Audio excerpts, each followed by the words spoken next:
মৰমৰ ছাত্ৰ-ছাত্ৰীসকল, আজি তোমালোকক দশম শ্ৰেণীৰ কাৰ্বন এণ্ড ইটছ কম্পাউণ্ড এই পাঠটো তোমালোকৰ লগত আলোচনা কৰিব ওলাইছোঁ।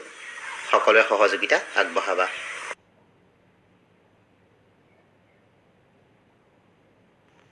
ছাত্ৰ-ছাত্ৰীসকল, এতিয়া তোমালোকে চাবাচোন, আজিৰ পাঠ হৈছে কাৰ্বন এণ্ড ইটছ কম্পাউণ্ড, কাৰ্বন আৰু তাৰ যৌগ। এতিয়া প্ৰথমতে আমি কাৰ্বননো কি আৰু কাৰ্বন পৰ্যাবৃত্ত তালিকাৰ কোন স্থানত আছে এই কথাখিনি আমি জানো আহাচোন। কাৰ্বন পৰ্যাবৃত্ত তালিকাৰ দ্বিতীয় পৰ্যায়ৰ 14 নম্বৰ বৰ্গত আছে আৰু ইয়াৰ পাৰমাণৱিক সংখ্যা হৈছে 6 আৰু পৃথিৱীৰ খোলাটোত কাৰ্বনৰ শতকৰা পৰিমাণ হৈছে 0.02% আৰু বায়ুমণ্ডলত 0.03% কাৰ্বন ডাই অক্সাইড হিচাপে থাকে। এতিয়া আমি তোমালোকক দেখুৱাব বিচাৰিছোঁ যে এই কাৰ্বন ইয়াৰনো কি প্ৰকৃত ধৰ্মখিনি আছে। কাৰ্বনৰ প্ৰথম ধৰ্মটো দি থোৱা হৈছে তোমালোকক কাৰ্বনৰ যোজ্যতা 4, কাৰ্বনৰ যোজ্যতা 4 অৰ্থাৎ কাৰ্বন সদায় চতুঃসহযোজী। এই কথাটোকে তোমালোকক যদি দেখুৱাব যাওঁ তেতিয়া তোমালোকে জানিবা যে কাৰ্বন 6 অৰ্থাৎ ইয়াৰ ইলেক্ট্ৰনীয় বিন্যাস হৈছে 2, 4। ইয়াৰ বহিৰ্তম কক্ষত কেইটা ইলেক্ট্ৰন আছে? 4টা। গতিকে 4টা ইলেক্ট্ৰন থকাৰ বাবে ই ইলেক্ট্ৰন ত্যাগ বা গ্ৰহণ কৰিব নোৱাৰে। ই ইলেক্ট্ৰন ত্যাগ বা গ্ৰহণ কৰিব নোৱাৰে, সেয়েহে ই ইলেক্ট্ৰনৰ কি কৰিব? ভাগ বতৰা কৰিব। অৰ্থাৎ অন্য এটা কাৰ্বন পৰমাণুৰ লগত ই সহযোজী বান্ধনীৰে বান্ধ খাই ইয়াৰ অষ্টকটো পূৰ্ণ কৰিব পাৰে। সেইকাৰণে কাৰ্বনৰ যোজ্যতা সদায় 4 বুলি কোৱা। এতিয়া আহিছোঁ দ্বিতীয় পইণ্টটোলৈ। লিখি দিছোঁ মই, কাৰ্বনে নিজৰ মাজত একবান্ধনী, দ্বিবান্ধনী আৰু ত্ৰিবান্ধনীৰে যুক্ত হৈ থাকে। 3 নম্বৰ পইণ্টত দিয়া হৈছে কেটিনেশ্যন ধৰ্ম দেখুৱায়। কেটিনেশ্যন ধৰ্ম দেখুৱাই মানে তোমালোকে জানিবা যে এটা কাৰ্বনে অন্য এটা কাৰ্বনৰ লগত এক দীঘল শৃংখল গঠন কৰে।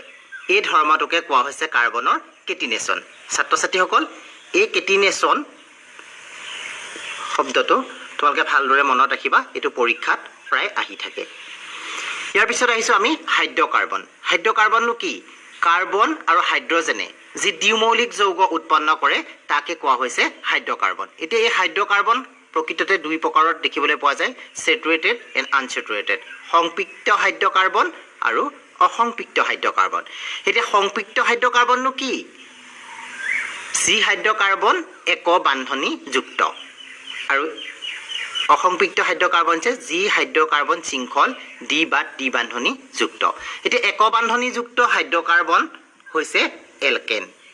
এলকেনৰ সংকেত কাষত তোমালোকক দেখুওৱা হৈছে CnH2n+2 আৰু দ্বিবান্ধনীযুক্ত হাইড্ৰ'কাৰ্বন হৈছে এলকিন CnH2n আৰু ত্ৰিবান্ধনীযুক্ত হাইড্ৰ'কাৰ্বন হৈছে এলকাইন CnH2n-2।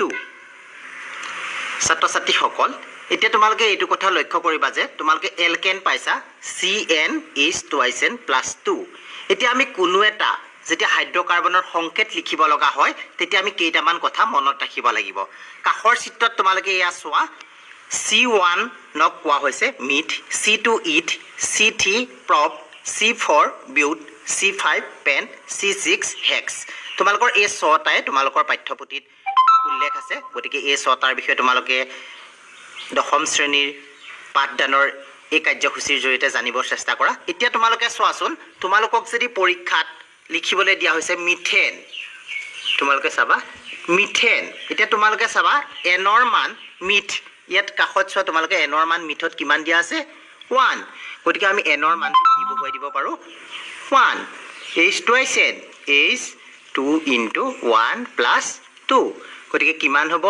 CH4 methane. বুজি পাইছে ছাত্ৰ-ছাত্ৰীসকল? এতিয়া ঠিক সেইদৰে তোমালোকে চাবা, তোমালোকক দিয়া হৈছে বিউটিন। বিউটিন বিউটিন এতিয়া তোমালোকে নামটো কওঁতে গম পাইছা বিউটিন, অৰ্থাৎ ই হৈছে কি? এটা এলকিন, নহয়নে? এলকিন, এলকিনৰ সংকেত হৈছে কি? CnH2n। এতিয়া বিউট, বিউট শব্দটো অহাৰ লগে লগে তোমালোকে কাষৰ চাৰ্টত চাবা বিউট কিমান নম্বৰ আছে? C4। এতিয়া তোমালোকে ইয়াত লক্ষ্য কৰা, চিৰ মান যদি আমি 4 বহাই দিওঁ H2 into 2 কিমান হ'ব C4H8 H8 ঠিক সেইদৰে পুনৰ তোমালোকে চাবাচোন তোমালোকক লিখিবলৈ দিয়া হৈছে ইথাইন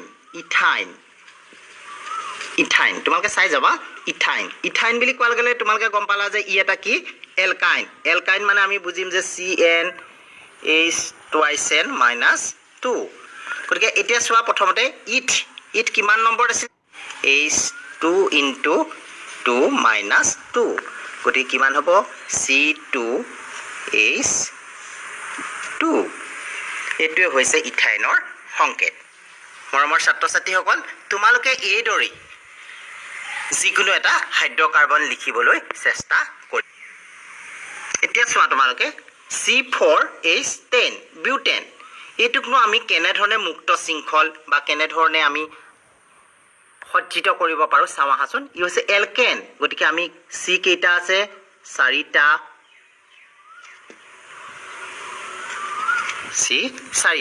আৰু এলকেন গতিকে ই কেই বান্ধনী যুক্ত হয় এক বান্ধনী যুক্ত হাইড্ৰজেন কিমান আছে 10 গতিকে আমি গম পাম যে তোমালোকে চোৱাচোন ভাল ধৰণে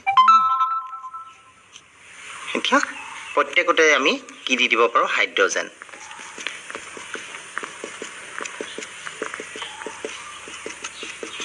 এই ধৰণে চিত্ৰটো তোমালোকে অংকন কৰিব পাৰা অৰ্থাৎ কাৰ্বনে সদায় কি বান্ধনী চতু সহযোজী দেখুৱায়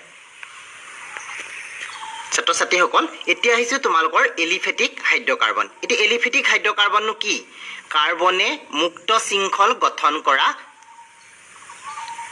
এই ধৰ্মটোই হৈছে এলিফেটিক হাইড্ৰকাৰ্বন মুক্ত শৃংখল গঠন কৰিলে সেইবোৰক কোৱা হৈছে এলিফেটিক হাইড্ৰকাৰ্বন এতিয়া কিছু সময় পূৰ্বে মই তোমালোকক এলিফেটিক হাইড্ৰকাৰ্বনৰ এটা উদাহৰণ দেখুৱাই দিছিলো C4H10 বিউটেন অৰ্থাৎ এটো মুক্ত শৃংখল গঠন কৰি আছে ইয়াৰ পিছত তোমালোকে চাবা এৰোমেটিক হাইড্ৰকাৰ্বন হৈছে সক্ৰিয় যৌগত উচৰা-উচৰি কাৰ্বনৰ মাজত একান্তৰভাৱে এক বান্ধনী আৰু দ্বি বান্ধনী থাকে অৰ্থাৎ তোমালোকে এটো চাবা ইয়াৰ উদাহৰণ হৈছে C6H6 অৰ্থাৎ বেনজিন ইয়াত একান্তৰভাৱে এডাল এক বান্ধনী এডাল দ্বি বান্ধনী এডাল এক বান্ধনী এডাল দ্বি বান্ধনী এডাল এক বান্ধনী এডাল দ্বি বান্ধনী এই ধৰণৰ যিবোৰ হাইড্ৰকাৰ্বন তেনেকুৱা হাইড্ৰকাৰ্বনকে কোৱা হৈছে এৰোমেটিক হাইড্ৰকাৰ্বন ইয়াৰ পিছত আহিছো এলিসাইক্লিক হাইড্ৰকাৰ্বনত কাৰ্বন শৃংখলৰ দুয়োটা মূৰ পৰস্পৰে যুক্ত হ'ব পাৰে যেনে সাইক্লোহেক্সেন আৰু তোমালোকৰ পৰীক্ষাত প্ৰায়বোৰ পৰীক্ষাতে এইটো আহিয়ে থাকে সাইক্লোহেক্সেনৰ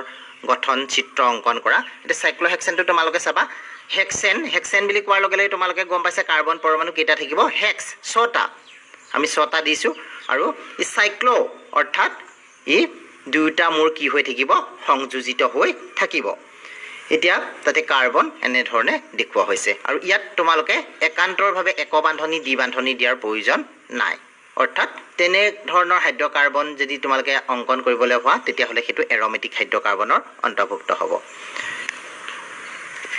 ইয়াৰ পিছত আহো তোমালোকৰ হোমোলগাছ সিৰিজ অৰ্থাৎ সমগণীয় শ্ৰেণী কিনো একে আণবিক সংকেতযুক্ত একে ৰাসায়নিক ধৰ্ম বিশিষ্ট হাইড্ৰকাৰ্বনকে কোৱা হৈছে সমগণীয় শ্ৰেণী বা হোমোলগাছ সিৰিজ এটা হোমোলগাছ সিৰিজৰ অন্তৰ্ভুক্ত একে ৰাসায়নিক ধৰ্ম বা একে আণবিক সংকেত কোনখিনি ক্ষেত্ৰত আছে যেনে ধৰি লোৱা তোমাক এলকেনৰ মিথেন ইথেন প্ৰপেন ঠিক সেইদৰে এলকিনৰ ক্ষেত্ৰত ইথিন প্ৰপিন বিউটিন বা এলকাইনৰ ইথাইন প্ৰপাইন বিউটাইন ইত্যাদি অৰ্থাৎ যিবোৰৰ ধৰ্ম একে ৰাসায়নিক ধৰ্ম বিশিষ্ট আৰু একে আণবিক সংকেতযুক্ত তেনেকুৱা শ্ৰেণীকে কোৱা হৈছে হোমোলগাছ সিৰিজ আৰু এই হোমোলগাছ সিৰিজবোৰৰ এটাৰ আৰু আনটোৰ মাজৰ ডিফাৰেন্সটো সদায় থাকে CH2 এই কথাটো তোমালোকে মনত ৰাখিবা মোৰ ছাত্ৰ ছাত্ৰীসকল আজি তোমালোকক কাৰ্বন এণ্ড ইটস কম্পাউণ্ড এই পাঠটোৰ মাত্ৰ